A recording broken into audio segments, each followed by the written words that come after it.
not good afternoon, but good morning, everybody. It's 11:05. This is a Marketing 448 Marketing Strategy class, and then I also invited my international marketing and principles of marketing students.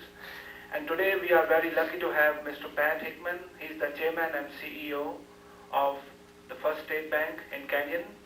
And I met this gentleman last semester in one of my classes, and I was very much impressed with his talk, the energy he carries, and the leadership he displays in his bank. And as I've discussed again and again in my marketing strategy and other classes, that you may have a wonderful strategy on a piece of paper, but behind every strategy, there's a leader. And if you don't have a leader, you cannot operationalize your strategy. So this is what we are going to hear from him, a case study about his bank, which is, I think, one of the most visible institution in this area. And they are competing head-to-head with other competitors. But before I invite my distinguished guest today about marketing strategy, why is it so important? And if you took my classes, you know that the world is changing very fast. More and more mergers are taking place. Daimler merged with Chrysler, and then AOL merged with Time Warner. It will be done by next year. And then we have Citibank merged with Travelers. So how come these companies are doing so many things in these days, which was kind of unthinkable 10 years ago? And the answer is because the whole world is changing. Market shares are being fought for, and everybody is trying to compete. And above all, I forgot one example which just happened in the last few days, and you must have heard or maybe read in the newspapers, that there is a company from Germany, and they paid $680 million, and they bought few brands. And let me read those brands to you. They bought Kermit the Frog, Miss Piggy, and then they bought Bert, and they bought Ernie. So why did they buy these brands? Because this is what marketing is. So imagine paying $680 million. So the whole idea behind marketing is you must have a product, you must have a brand, you must have a brand equity, and you must be a very, very visible company. So at this time, before I give you more examples, of course you'll be hearing it in my classes, let's invite our distinguished guest, and let's see what he has done in the last 10 years to make his bank so unique. Pat?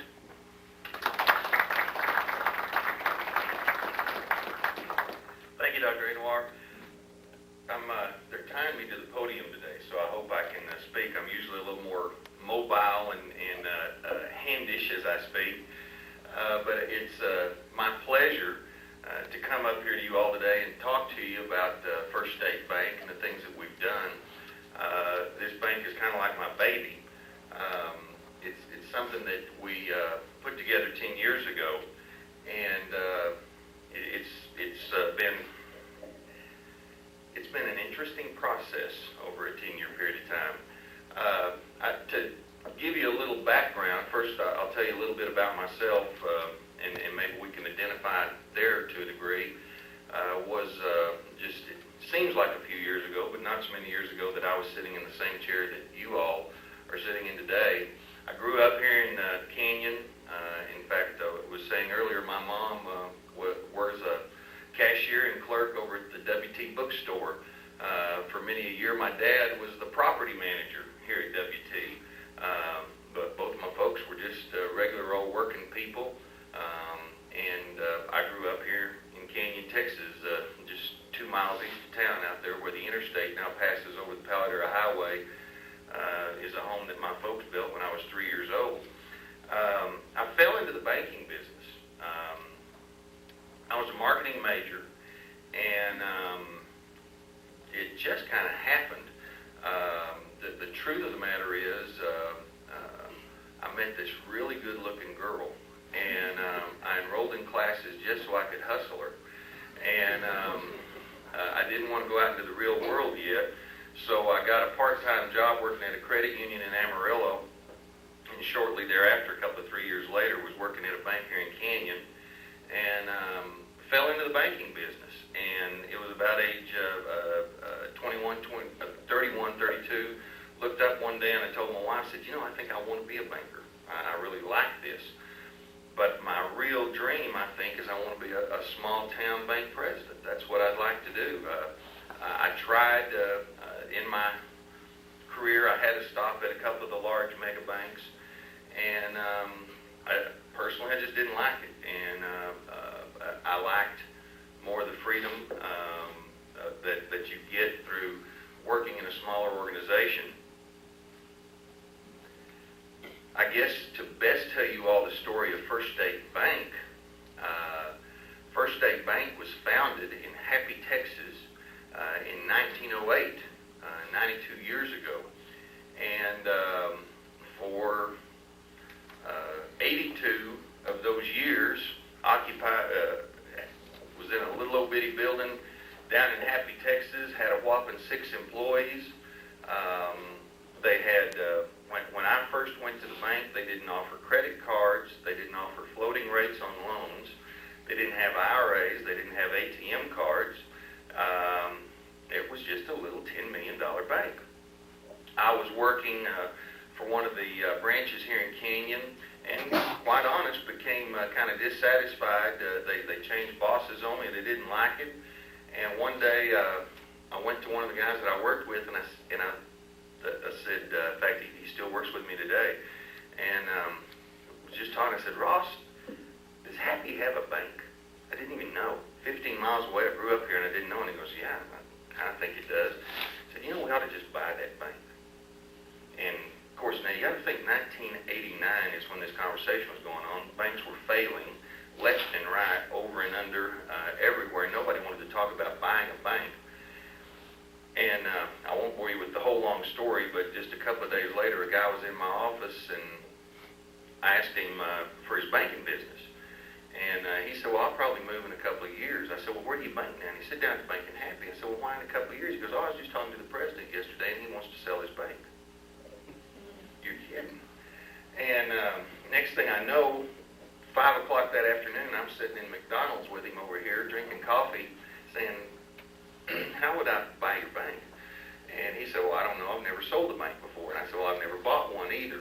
And long story short, you're looking at a guy that at that time, my entire net worth was about $22,000. And that was, the majority of that was the equity in my home. And long story short, we figured out that the bank was going to cost about $1.5 million. So you can do the addition, subtraction. I was a little bit short. And went around to people that I know here in Canyon and told them I wanted to buy a bank. And found 10 families in the Canyon Amarillo area that were willing to put up about $100,000 apiece. We paid cash for the bank. Some of them put in a little bit more than that. But we bought the bank. We ended up paying about $1 million for it. I will report today that little $10 million bank today is a $100 million bank. We now have our office here in Canyon. We also have 3 offices in Amarillo. That original $1 million that the investors put into it today is worth about $19 million. So they really like the way their investment has done, and it's been a ride. It's been a whale of a deal. And I have not sat under Dr. Anwar, but his opening comments that he made a while ago about the leadership that one must have in marketing, I couldn't concur more. My first real full-time banking job was as the marketing director for a little $60 million bank. And when they hired me as a marketing director, really what they meant, now they called it a marketing director, but what they really meant was they wanted somebody to take care of the weekly advertisement we put in the newspaper, somebody to talk to all those Girl Scouts and Boy Scouts and college groups and high school groups that came in wanting donations, and every now and then go out and see if you'd make a call and see if you could get some business. And I would say to you today that one of the problems with smaller companies is that if you go to the chief exec within that company, and that being whether that's a mom and pop or a small bank, any kind of small business, if you ask them what marketing is, they would tell you, oh, that's the guy that does advertising. Or, oh, that's our salesman. We have a salesman. We do a lot of marketing. And they don't see the encompassing picture that marketing takes on. In my opinion, and I need to say right up front, I don't want to, boy, Dr. Anwar, I hope I don't mess up things that you've taught. I'm going to teach from the voice of experience. But I'm also going to be speaking as the CEO of a small bank.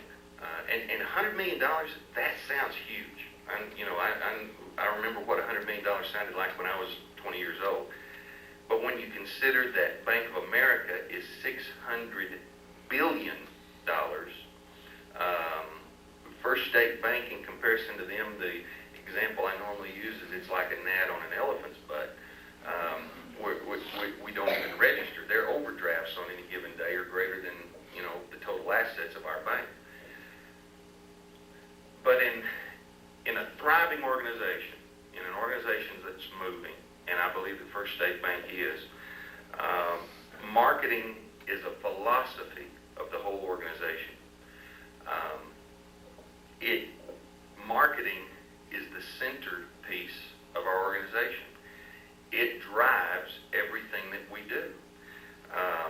Again, I think most companies look at it as only sales or only promotions or only advertising, only publicity. They don't recognize marketing as that element that creates the atmosphere within the organization, that element that creates innovation within an organization, positioning within the organization. Let's really get down to it. Let's talk about banking. I'm sure that if we polled this room, there's probably 15, 20 different banks represented in this room by whom you bank with. When it comes to Joe College student, what's the difference between Bank of America and First State Bank? Really? Zip. You want somebody to pay your checks. You want an ATM card, and you might want a car loan. I mean, other than that, the debit card maybe, and we do that. Bank of America does that. Norwest does that. First State Bank in Groover does that. And a whole lot of college students maintain their banking at the same place. So how does one differentiate this bank from that one? We're highly government regulated. We've just seen, within the last 6 months, the passage of the Graham-Leach-Bliley bill, which I'm sure some of you have read about or studied, that did away with Glass-Steagall. Glass-Steagall is the bill that has driven banking since 1934, since the crisis of 34. Senator Phil Graham, chairman of the Senate Banking Committee, really pushed through the Graham-Leach-Bliley bill, which now makes it possible it tore down the firewalls between banks, insurance companies, brokerage houses, where Dr. Anwar mentioned the Travelers and Citibank merging, now forming the Citi Group is what they're calling themselves. Don't be surprised if you hear that Merrill Lynch joins them. And I'm not trying to spread something, but a large brokerage house doesn't get into that mix as well. Those firewalls are down, whereas before, because of the crash of 29, those firewalls existed. That's enabling. I'm not sure what we're going to see there. I think we're going to see a situation that they talked about for a long time, one-stop banking, one-stop financial services, where you go into one building or you make one phone call and they can do your tax return. They can buy your stocks and bonds. They can give you advice. They can do your tax return. I said that. They can loan you money for a car. They can loan you money for your business, I think that's the direction that the big guys are trying to go. Is that the direction, though, that I see the small banks going? Maybe to a degree. But it's marketing that positions the bank for the direction it wants to go, that sets up, that tries to set up the differentiation from one bank to another. Marketing done properly, in my opinion, is a three-step process that starts with analysis of where you are. It then goes into the planning of where do you want to be and how do you want to get there. And then finally, the step back to the question of how do we know when we are arrived. The going back and putting the controls in, if you will, to what you did. So in 3 words, analysis, planning, control. Those are the 3 things. I brought one prop today. This little article right here. This is a living, breathing document for First State Bank. It's our strategic plan. I think a lot of businesses do strategic plan. Unfortunately, I don't think a lot of small banks do. I don't think a lot of mom and pop stores do. A lot of banks do it because the bank examiners make them do it. And it's one of those things where they write a paper. This is no joke. Bank presidents around the area know of my drive toward marketing. And I get a phone call about 3 or 4 times a year. Pat, bank examiners are coming next week. I need a strategic plan. Would you send me yours so I can copy it? And I said, well, yeah, but I don't think what's going on in Canyon and Amarillo is going to fit Stratford very well, or going to fit Groover very well. Sure, you can use it as an outline, but I think you need to go in and do the whole process. This is a plan that we revise every 3 years, but really we look at it every 2 years, and it takes a full year to come up with a new plan. We last did this one 18 months ago. Here in about 6 months, we're going to start the process again, and it'll be a year-long process of setting up our next 3-year plan. And it's a real simple process that drives us. We start off first with the question of where are we? One of my favorite stories, it's a true story. Probably everybody in here, you don't need to raise your hand, but I bet everybody in here has been in DFW Airport. Most of you have. It's huge. It's gigantic. Every terminal looks the same. Did you know that when they first built that airport, they had these huge maps that showed you all the terminals? They left out one thing, a dot that says you are here. Well, think about it. If you don't know where you are, how can you know where you're going? And in the marketing process, a huge degree of the implementation is to figure out where you are. When we get into our strategic plan, we start first with the mission statement. Everybody does that. I think mission statements personally are overblown. But it's good to set out a short statement that kind of gives everybody, and we publish it and put it on the wall where all of our employees can see it, and it's just kind of a constant reminder. Well, we start out with a historic background of our bank.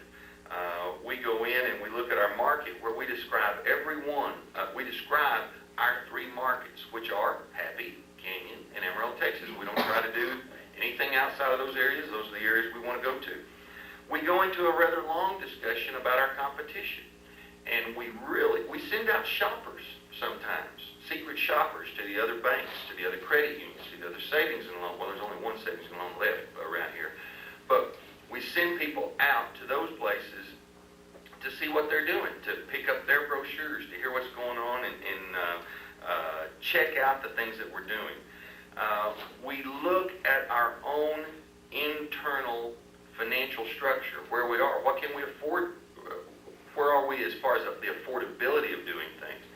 But we do a rather intense look of where we are today, the things that have worked, the things that haven't worked, etc., but mainly just setting up where are we. We develop all that information, and then I load up my officers within my bank, and we'll head out. A couple of times we've gone to Ruidoso, a couple of times we've gone to Dallas, where we'll go for a 3-day weekend, and we have a little play time. We might spend a little time on the golf course and do a few things like that, but for the most part, it's really a heavy work session where we say, okay, here's where we are. Where do we want to go? And we set out objectives for what we want to do. We went into the Amarillo market 5 years ago. Before we went to the Amarillo market, we set out a goal. We said, what's our goal? What's our objective for the Amarillo market? Our objective, our 3-year objective was we wanted 1% of the market. That was our goal. That was our primary objective. And that amounted to $35 million. We said if we can get $35 million in deposits, that's going to be 1% of the bankable deposits in Amarillo, Texas. It took us 2.5 years to do that. And we set goals, we set objectives that we believe are reachable. They are a reach, but they're also reasonable. And that's just one of those objectives that we'll hit. An objective that we've set out every year is to have a stronger input at West Texas A&M, a stronger presence at WT. And we, if I can just real quick, we go through deposit growth, what we'd like our deposits to be, what we'd like our earnings to be. The old bank line, the bottom line is the bottom line. Our liquidity strategies, acquisitions, expansion. What are we looking to do? Our bank has never purchased another bank. Everything that we have, our expansion has all been through the opening of what they call de novo branches, brand new branches. And then we go into personnel and the goals that we want there. Services, technology. Our strategic plan 1.5 years ago, we set out a huge objective that I personally thought we'd have a hard time meeting. We said we want to offer internet banking. And boy, that became a huge goal, and I can tell you today that we are online. In fact, we have 1,000 customers that are using that today. We're kind of pumped about that. That's a neat deal. And one of the reasons that we really like that is we really believe internet banking is so much part of the future that if once you ever get somebody set up, you'll never lose them. Because they can go anywhere and continue to bank with you. And it's kind of like an ATM card. A bank that didn't offer an ATM card today, you wouldn't bank with them. Well, I think internet banking is going to be there in 5 years. If you don't offer internet banking, you won't have it. Anyway, we go in and we set out those objectives. And I won't bore you. We set out all kinds of different objectives. From there then, though, we'll set out the strategies. Okay, we want to get 1% of the market in Amarillo. How are we going to do that? Well, now we finally get down to that stuff that Mom and Pop talk about. Let's buy some billboards. Let's do some bus benches. Let's do this, da-da-da-da-da-da-da-da-da. And I'd like to say that so many of those things come about through these long, hard strategic planning sessions. But I can also tell you that I'm a firm believer in Dr. Anwar. I hope I don't get thrown out for doing this. I'm a good Baptist boy. I'm going to tell you that we have a strong theory at our bank that we have a thing that we call management by beer drinking. And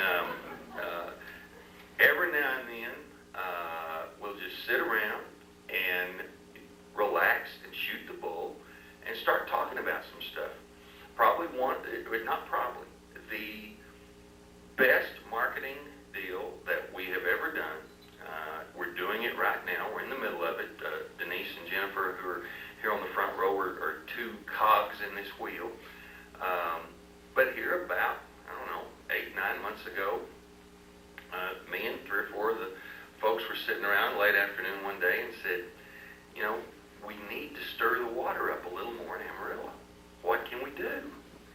And one of the guys said, heck, we ought to let's go out here to WT and find a couple of young guys, young people out of WT that really got a lot of vim and vigor, and let's just put them out on the street and start going out and hustling business.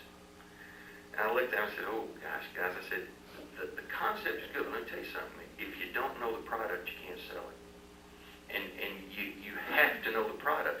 I said, do you know how long it would take us to educate somebody brand new to our business on what our business is?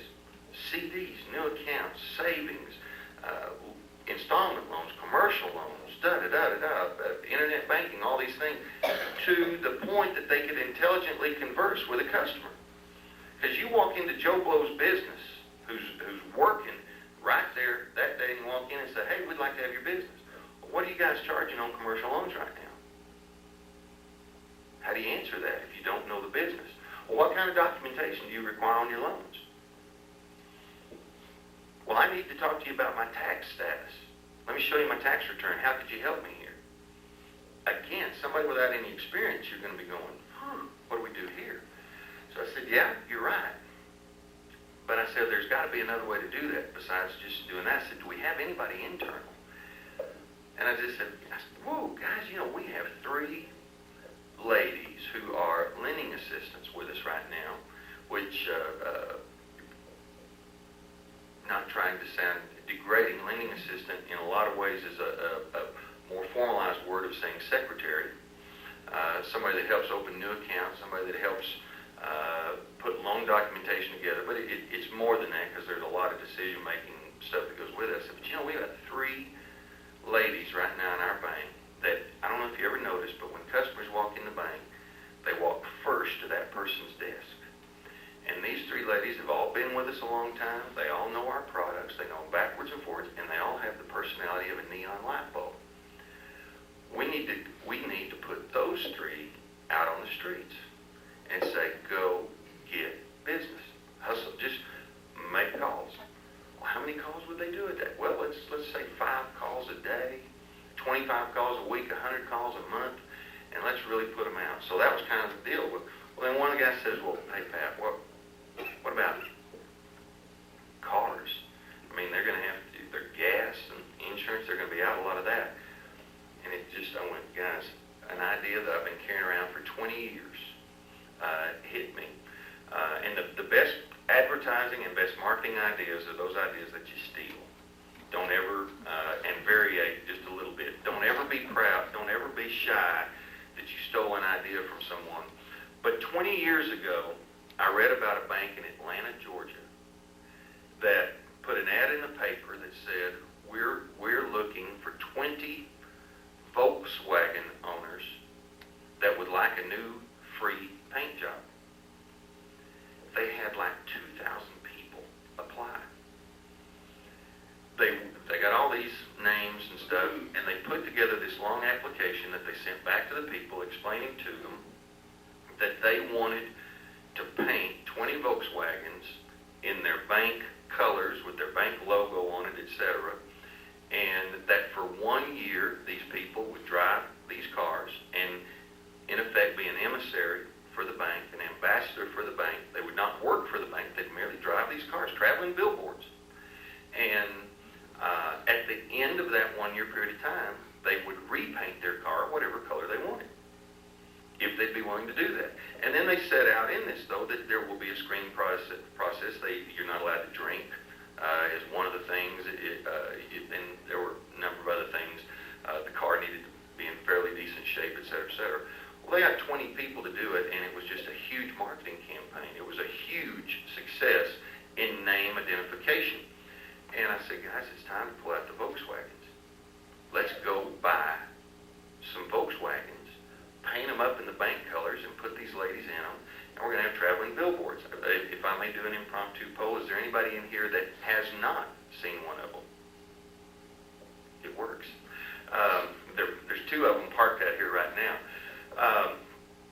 Through a couple of surveys that we've done, we found that our name identification through that one program, that's only been going now for about 4.5 months, our name identification has increased over 40% just by putting those traveling billboards on the street. And something that I drive through to my guys all the time, excuse me,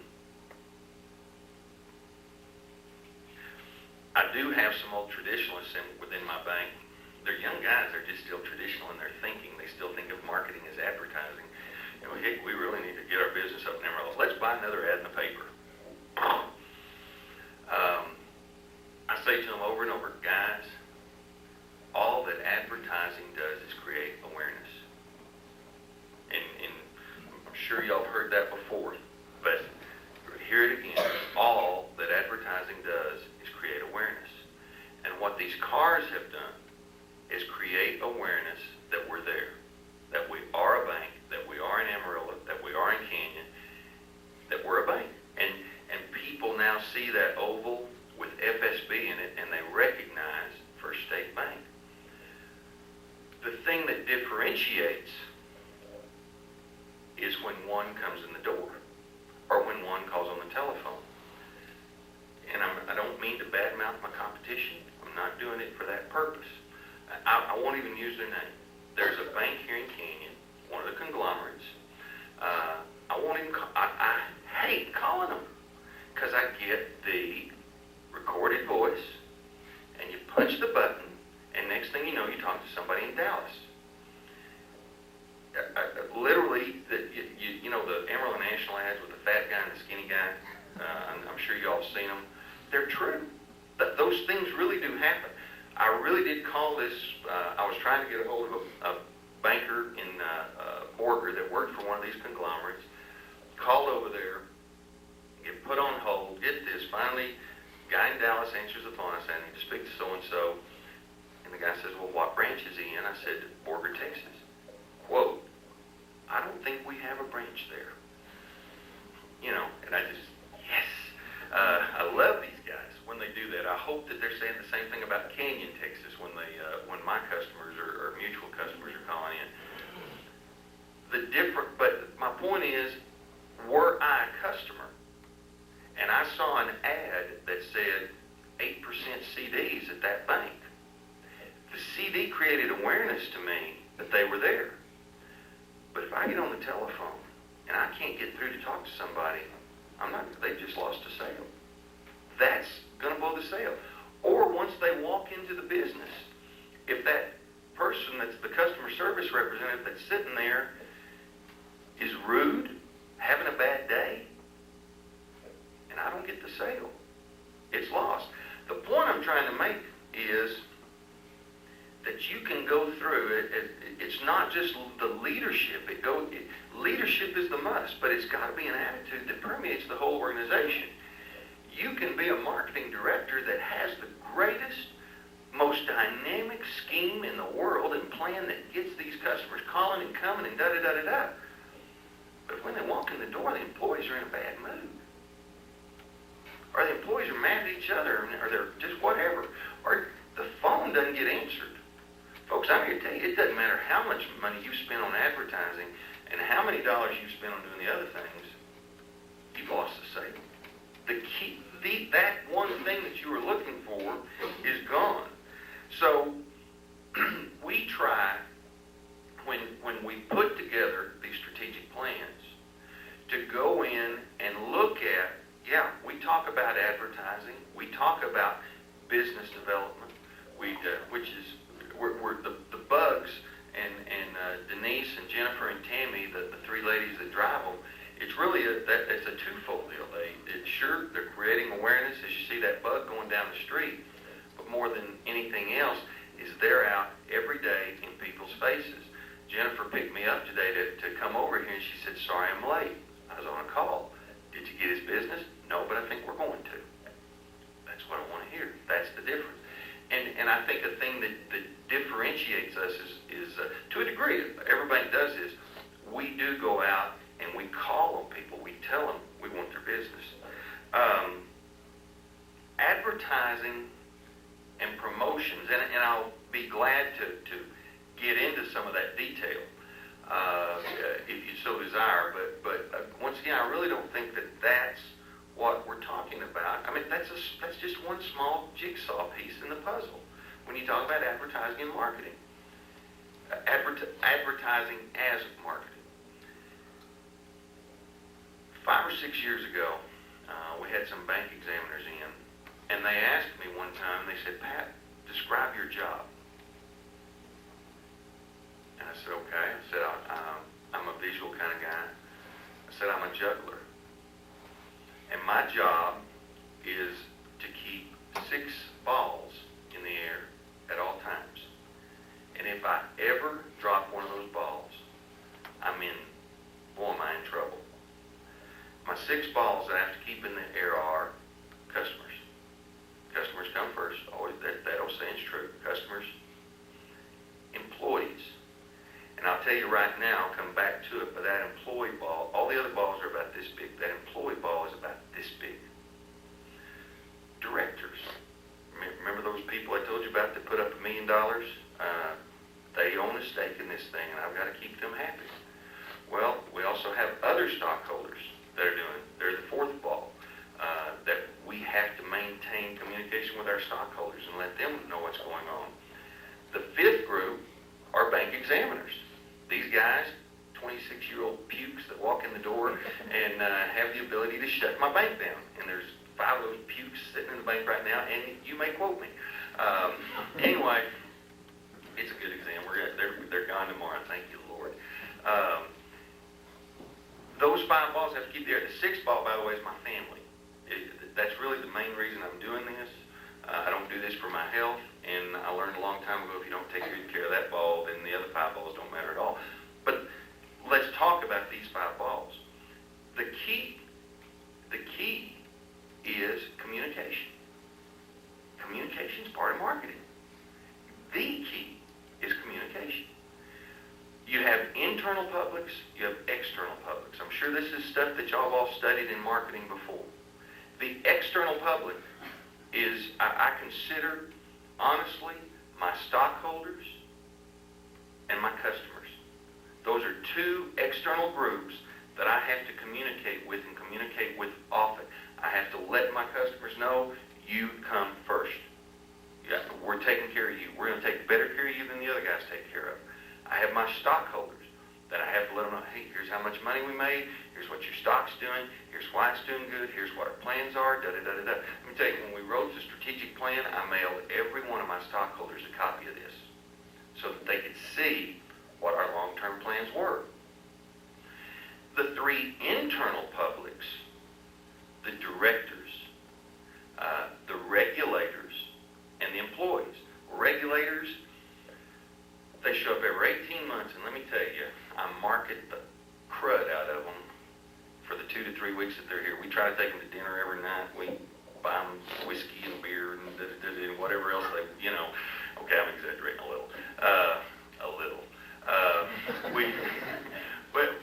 We take them to dinner. We answer their questions. I sit down with all my staff the week before they get here, and I say, those old things your mama told you, say, yes, sir. No, sir. Yes, ma'am. No, ma'am. Be polite. Get file. If they ask for a file, smile. Sure, here it is. But they're a public that has huge control over my bank. I only have to put up with them 2 weeks every 18 months. But, boy, I learned, a lot of bankers learn the hard way. You don't take good care of them, you're in trouble. I market them. I don't mail them any advertisements. I don't direct mail them or anything. I guarantee you, though, we market to them when they're there. The other 2 publics are internal publics, are my directors and my employees. My directors, I communicate with them on a constant basis. I give them more information than they can possibly take in. Key, again, being communication. And that communication is the marketing of the direction we want to go. One thing that I've learned is they hate surprises. Directors, they're usually multimillionaires, people that are quite successful, self-made people that have done quite well themselves, and they've made their money. Therefore, they're very conservative in the way they manage what they have today. They're much more concerned about losing what they have, more so than getting more. That's a real concern. So I've learned, boy, not to give them surprises, to kind of bring them along with new things that we're looking at. Hint to them 1 month, this is what we're doing. The next month, bring it on a little more, and finally say, then, well, I'm looking for your approval to do something. But finally, that 5th public is the employee. And I'm here to tell you that I personally, and again, you're hearing the comments of me personally, this isn't scientific research or anything else, but I think we're getting ready to watch the pendulum swing. generation that swings this pendulum. If it's not yours, it'll be the one that's following you. I think we have a situation where we have seen the mega mergers, the mega conglomerates that are coming into the world. I mean, guys, we're seeing it in churches. We're seeing it in not just the Walmart retail areas, but we're seeing it with you don't see the corner gas stations anymore. There's very few of them. Now you see Toot and Totem or Taylor Food Mart or da-da-da-da-da. You're seeing more and more of the small mom and pop business going away, but with that is coming a huge degree of impersonalness, impersonal relations with employees. I'm here to tell you guys, the Dilbert cartoon of the idiot that sit there in the cubicles, it's my opinion that that's the way that upper management looks at a great degree of the people. If they don't look at them that way, they're certainly treating them that way. There's no self-fulfillment. There's no grab. We're and this is a coined phrase that I'm using here, but we're into such a high-tech area that we're losing the high touch. And I think you're going to see more and more people opt for the high touch. There comes a time where people say, this is fine, this is good, but I want to feel good as a person. That has to come from marketing. Now, I tell you the difference between a large bank and a First State Bank. I think you can sell sincerity as a large company. I think you can come on and, they put these little feel-good ads and stuff that you see on TV and you go, oh, that's sweet. I think, and I'm not trying to get into politics, but we have a president that's been very good at selling an image. He presents an image of one that has high character and high standards, and, well, we kind of learn different. He's not exactly that way. And I think mass media has made it where you can sell insecurity. I mean, you can sell things insincerely. Let me tell you, folks, I'm in a small town. I grew up here. I go to church here. My kids are in Little League here. My kids are in Sunday school here. All those things. I'm, on the chamber board. I'm on the school board. I do the da-da-da-da-da, different things like that. I can't sell insincerity. What I am in my day-to-day life has to come across in our advertising as well. And if I am one thing one day and another thing the next in my ads, my public's going to see it. But more than anyone who's going to see that is the employees. I talked to a lady yesterday that's wanting to come to work for us. She's working in another bank in Amarillo. And she told me, she said, I only ever hear from our bank president when he steps out of his office. And she was sincere when she said this. She said he steps out of his office and he says, if this ever happens again, I'm going to fire somebody. He walks back in his office. She says, that's the only communication we ever get. What are you marketing to your employees there? What are you selling? You're not selling your organization. And I'm running out of time. Let me just put it this way. I think that through all of this stuff, when you talk about First State Bank and you talk about the organizational structure that we have, those things that we do to make us work, it really comes down to marketing to all of those publics, but it comes down to the personal integrity of the people that are marketing. We're seriously, I've handled our marketing chores for 10 years now, and our bank is getting to the size that I'm not going to be able to handle that much longer. I've got to turn that over to somebody else. And one of the key ingredients that I'm looking for in the person that's going to come in and handle that is the integrity of that individual. Because that individual is going to be the spokesperson for our bank in a lot of degrees, to our employees, to our directors, in our advertising.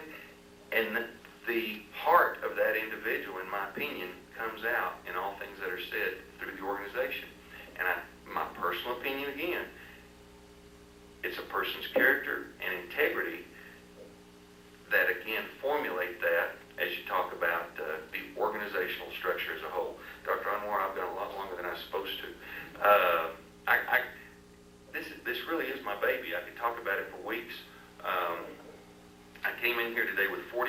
printed on some note cards. I said, I bet I can talk 40 minutes with 40 words. I'll be dang. I could go 12 different directions, but I'll open it up for questions. Generally, specifically, anything that y'all would like to ask. Yes, sir. I have a question for you. How do you distinguish yourself from other small town banks such as Plains National Bank? Not too long ago, Dr. Anwar had a seminar, a lot of us attended it. A lot of the same things are being spoken about. We talked about the large competition. How do you distinguish yourself from another small town bank like PNC? One, if you got down to the nut cutting, I'd look at them and say, hey, they're not Canyon, they're Lubbock. And in Canyon and Amarillo, that does play. It really does. Two, comes down to the expertise that I sell. The biggest piece of cake that Plains and I are both going after are the small commercial businesses. I love loans that are anywhere from $50,000 to $1 million. That's where our bread and butter is. That's what really makes me money. Those commercial firms that need to borrow in that range. And what I sell is that I've not lost a loan officer in 6 years. And that if you come into my bank, that the one thing that small commercial firms hate is changing bankers. Because we make them come in and pull their pants down. What I mean by that is we want to know everything there is to know about them. We want to see their tax return. We want to see how much money they made, where they're spending it, what they're doing, how they manage, da-da-da-da-da. If I'm going to loan you money, I want to know how you run your business. We're going to go in and we're going to talk to them about their management style, about their marketing, about the other things they do. We're going to learn about them. They don't want to have to tell a different person that information every other year. I've been in my chair 10 years. There's only one bank president in Amarillo, Texas that's sat in his chair longer than me. I have more seniority than every other bank president. I have 6 lenders in my bank that have been in their chairs 6 or more years, a couple of them 9 years. Honest, there's only 2 or 3 other lenders. I have 6. There's only 2 or 3 other bankers in Amarillo that can say that. They've changed banks. So how do I sell it? I go into them and I say, you come bank with me. You're going to have this. You're going to tell us one time, and we're going to have this guy that's going to deal with you day to day to day. I think Dr. Anwar has experienced some of that himself. We talked about bankers changing, and that's something we sell. And that goes back again to not just in the marketing aspect, putting feet to your words. It's not just telling your employees and working, communicating with your employees. You better take good care of them financially. One thing that I'm very proud of is my top 7, 8 people in this bank. In my bank, every one of them have been offered 2 to 3 jobs from other banks within the last 2 or 3 years, including myself. The other banks have tried to come get us. I take good care of those people. There's no way in the world they're going to leave my bank. And they also know they have a freedom over and above just the monetary aspect. But that's how we differentiate. And in that market, the commercial lending market, that sells. It sells a lot. What other questions? That's a good question. Yes, sir. When you put together your strategic plan, what kind of external sources do you rely on as far as research and trends that's going on in the market right now? Not a whole lot, to be very honest. And you have to understand, I think that's inherent in the banking business. The banking's a weird business. Think about it. I know a whole lot about everybody's business, but I don't know anything. I don't know enough about their business to run it. I understand what they're doing. I mean, I bank commercial greenhouses. I bank the world's most famous gambler. Amarillo Slim banks with us. It's a unique arrangement. I used to, believe it or not, do some business with Willie Nelson. I've looked at all kinds of stuff, and I understand a little bit about everybody's business, but not a whole lot. Not enough to run it. My point is, when it comes to the economy, we deal with that on a daily basis. We know what's going on. we stay up with the day-to-day trends just by the way our customers are paying us or the borrowing requests. So we do a lot of that. The external research that we do, as far as looking, we will go in and look at how the other banks and our other competitors have grown. Most of that information today is on the internet. You know, where they've grown, how they've grown, and so we will pull off that kind of data, stuff like that. We'll look at population shifts. There's geocoding, geography coding programs that we can buy that look at that. But again, you don't have to be a rocket science to drive around Amarillo and see where the building's going on. You know, so honest, again, personal opinion, sometimes I think the external research is overblown too. In a small market. Now, if I was Bank of America, yeah, and you're looking at this nationwide conglomerate, you're going to have to do that research. Come on, it's not, I don't think you need a whole lot of field to figure out what's going on in Happy Canyon and Amarillo. Yes, sir. How are you dealing with the bank situation with oversaturating? Because everywhere I drive in Amarillo, in one street, I see like 4 different banks in one block. Because you tend to lose customer when the other bank, you know, coming to town. How are you dealing with that problem? We're kicking their butts. But our bank is growing about 20% a year. One way we're doing it is we're one of those banks that's going in. Can we edit that part off the tape? Honestly, people don't change banks very often. It is our experience that the only reason somebody changes a bank is because their former bank makes them mad.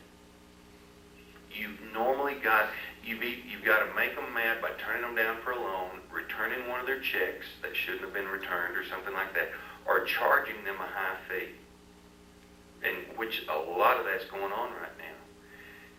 And and we're not doing any of the above, in my opinion. Now we do turn down a few people for the loans, and if they move, that's fine. There's not anything we can do about that. We're not going to make a bad loan. But as far as, we've made a point to make our service charges the lowest in town. Of course, we all offer free checking now, which how much lower can you get than free when it comes to that kind of an account? My point is, though, the thing that we're really, and I really mean this, we're still growing. Sure, we have some accounts closed, but we don't see that going to the competition. We call people that close their accounts and ask them why. And 90% of the responses we get are other circumstances over and above something that we've done. Every now and then, sure, we've made somebody mad do something. That's the human element. My point is, we want to, it's just like these calls that Jennifer made this morning and Denise and Tammy made. A lot of times we hear from people, oh, I'm really happy with my bank. I'm really happy with my bank. I'm not trying to change that. And I say, leave them your card, let them know. If something makes you unhappy, call. And keep going back, keep going back, keep going back, so that when something does happen, and it will, especially, and I'm being sincere, I'm being sincere to my heart, especially with the conglomerate mega banks. These guys love shooting themselves in the foot, doing impersonal service deals. I keep going back, I just keep going back. And you know what? They do it, and if my people have been out there calling on them, you know who the first bank they call? And it doesn't matter.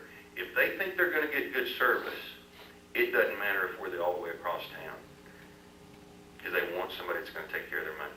Did I answer your question? Yes, sir. Yeah, what challenges are you facing in online banking, and how do you differentiate your site from the others? Really, the biggest challenge that I think, not just First State Bank, but everybody is worrying about when it comes to internet banking is security. We are satisfied that no one can get into your account, okay? The company that we use, that we outsource for another company through our internet banking product, they did an interesting deal. They went to MIT and Cal Poly to two senior CIS graduate groups, CIS, and said, here's our program, bust it, and we'll pay you $1 million, the first group that busts it. And neither group could. And that made them feel good as far as being able to get in and see your information. So we feel good that your information is protected. What we're worried about is the hackers that can just come in and shut down the system all the time.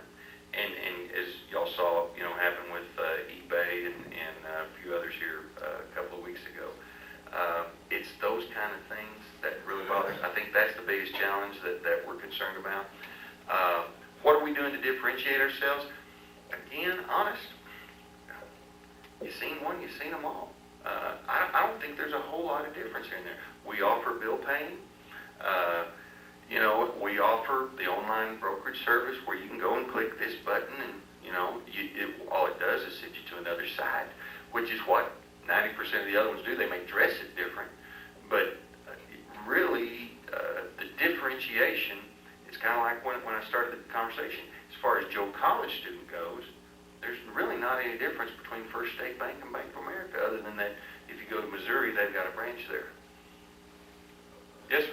I want to know what's your total market share in the banking industry in the Panhandle, and in the future of First State Bank, is there expansion, or are you going to stay the same? Oh no, we're as far as what is our market share, we own we own about 100% of the market share in Happy. We pretty much got it down there. Canyon, when we came to town 10 years ago, we didn't register. Today, we have about 60% of the market in Canyon. We like Canyon. Canyon has been very good to us. Amarillo, we have about 2% of the market now, 2.5%. And we just opened a new branch on Western. I don't mind telling you, I won't say who, but not an hour ago I was on the telephone talking to another banker somewhere else who has some branches here, and I said, you really ought to sell those branches to us. You're losing your loan officers and things that start going. You really ought to consider selling to us. I put out feelers all the time. We are constantly looking at new markets. If we had a branch in every town that we've looked at putting a market in, we'd have 20 other branches right now. But we also, just because we look doesn't mean we go. We're pretty dang choosy. That's where we do research. Before we go in and put in another branch, we do a lot of heavy research as to can that market handle it. Did somebody back here have a question? Yes, sir. One question. First, what are your thoughts on Amarillo National, and how do you compete with them? What are my thoughts on AMB? Seeing as how they're my correspondent bank, I think pretty good about them. Every bank has an upstream bank. They are our upstream bank. They've been very good to us. We've been very good to them. We have a great relationship with them. Even though they are our bank, we bank with them, we still compete with them too. And they've kicked us a couple of times. I think we've kicked them a few more than they've kicked us, but they have a whole lot more to kick at, But we have a great relationship with them. They are a phenomenal bank, largest family-owned bank in the world, and they do some phenomenal things. I think one of the things that the Wares do as good as anybody is they hire dang good people and put them in and give them a lot of rope to run their bank, which is something I try to emulate and do myself. They're a good bank. What was your other question related to that? Well, just how do you compete? How do we compete? We will and I've said this before, we will never out-convenience Amarillo National. They are absolutely everywhere. If I may coin their marketing, they really are. And what they've done is great. They want to own Amarillo. They have, last number I saw, 54% of the market in Amarillo. That's huge. Huge. But, right, my goal, 5%. I just want 5%. I'll change it after that, but right now I just want 5%. Yes, sir. How big part of your budget is directed towards marketing efforts, and has it increased or decreased during the years? That's an interesting question. Percentage, you know what, I couldn't tell you. I've not looked at that. Believe it or not, it's stayed about the same for probably the last 5 or 6 years, which isn't a whole lot today, but it was a well of a lot of money 6 years ago. We've again, 10 million to 100 million, and we spend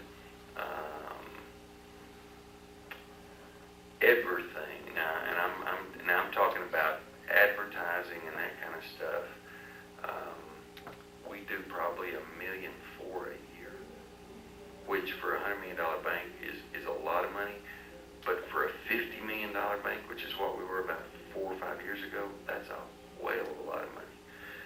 But that's how much emphasis I put on marketing.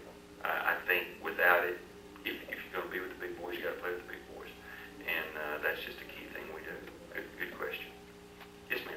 What about like incentive? I know A and B offers like college students, like for like however many A's they get like certain money from that.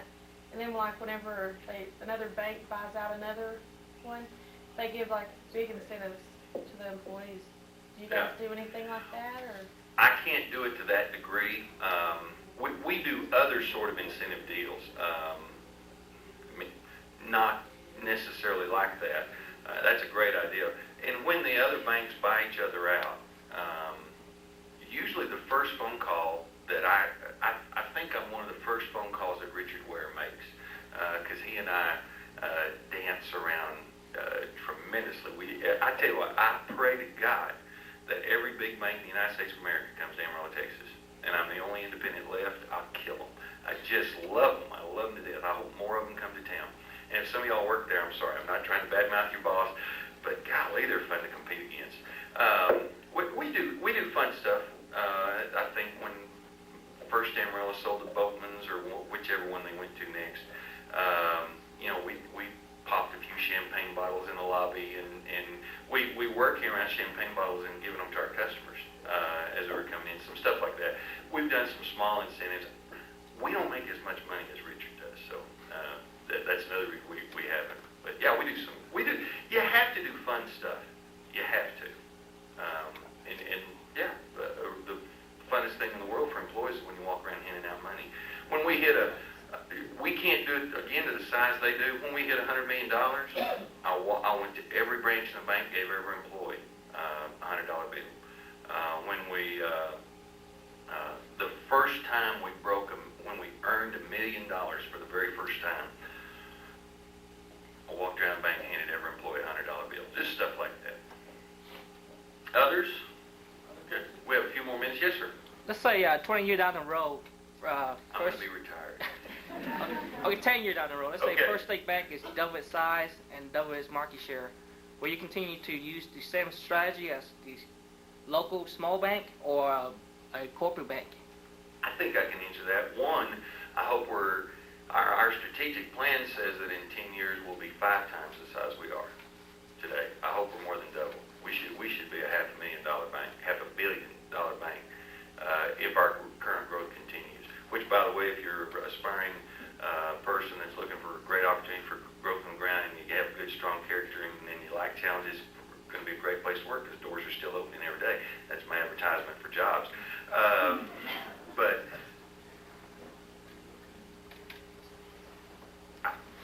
it's still a relative term. Small bank. Plains is $1.2 million, $1.2 billion. They still market themselves as a small bank. We'll still do the same. But again, comparing $500 million to $600 billion, that's really a small bank. I think you'll see us doing much the same thing because that's what plays. And the key there, again, in my opinion, is selling your people. I love to sell my bank, but I also like to sell Gary Wells and Ross Glenn and Quinn Alexander and Jennifer and Denise and no. I like to sell the people that are there. Any others? One more? These are your 3 points. Well, let me just say, it has been a pleasure. hope I didn't bore you to tears. Banking is an interesting business. I was discussing with Kelley as I came in here. We're talking about careers, and I said, I'm not sure. In fact, I'm telling my children I don't want them to be bankers. I think I'm a dinosaur. I think you're going to see this wave go on. I'm really encouraging my own children to become entrepreneurs. Having run a business where I see how hundreds and hundreds, thousands of others run their businesses, I'm a firm believer in entrepreneurialism. And I have one kid that's wanting to be an attorney, and I'm really, golly, there goes integrity out the door. Anyway, we're working on them, but banking is a great business. Anytime we can help, and I mean that, anytime I personally or our bank can help, please come by. I look around out here and I see a few of the students that did the case study earlier this year, and we had a good time doing that. But the door's open. We're glad to visit with you and tell you more about First State Bank. It's my baby, and I love it dearly. Thank you, sir.